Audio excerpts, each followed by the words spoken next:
Peter Pan by James Matthew Barrie. The loveliest tinkle as of golden bells answered him. It is the fairy language. You ordinary children can never hear it, but if you were to hear it, you would know that you had heard it once before. Tink said that the shadow was in the big box. She meant the chest of drawers, and Peter jumped at the drawers, scattering their contents to the floor with both hands, as kings toss a pence to the crowd.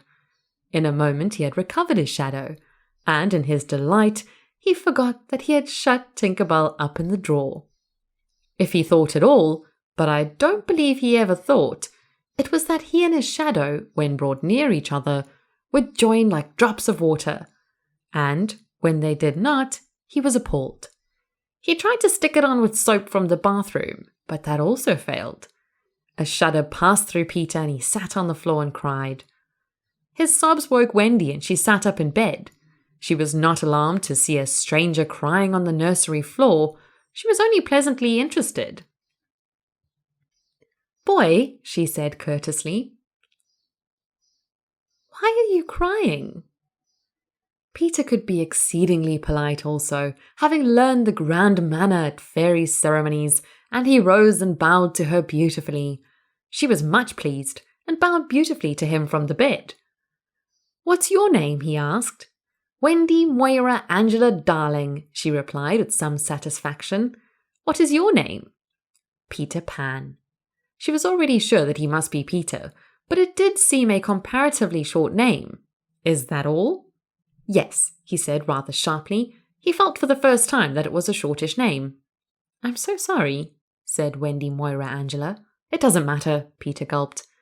She asked where he lived. "Second to the right," said Peter, "and then straight on till morning." What a funny address! Peter had a sinking. For the first time he felt that perhaps it was a funny address. "No, it isn't," he said. "I mean," Wendy said nicely, remembering that she was hostess, "is that what they put on the letters?" He wished she had not mentioned letters. "Don't get any letters," he said contemptuously. "But your mother gets letters." "Don't have a mother," he said. Not only had he no mother, but he had not the slightest desire to have one. He thought them very overrated persons. Wendy, however, felt at once that she was in the presence of a tragedy. "Oh, Peter, no wonder you were crying," she said, and got out of bed and ran to him. "I wasn't crying about mothers," he said, rather indignantly. "I was crying because I can't get my shadow to stick on. Besides, I wasn't crying." "It has come off?" "Yes." Then Wendy saw the shadow on the floor looking so draggled, and she was frightfully sorry for Peter. "How awful!" she said, but she could not help smiling when she saw that he had been trying to stick it on with soap. How exactly like a boy! Fortunately, she knew at once what to do. "It must be sewn on," she said, just a little patronizingly. "What's sewn?" he asked. "You're dreadfully ignorant." "No, I'm not."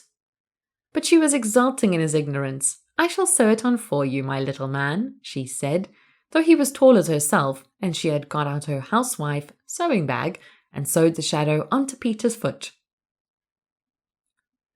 "I dare say it will hurt a little," she warned him.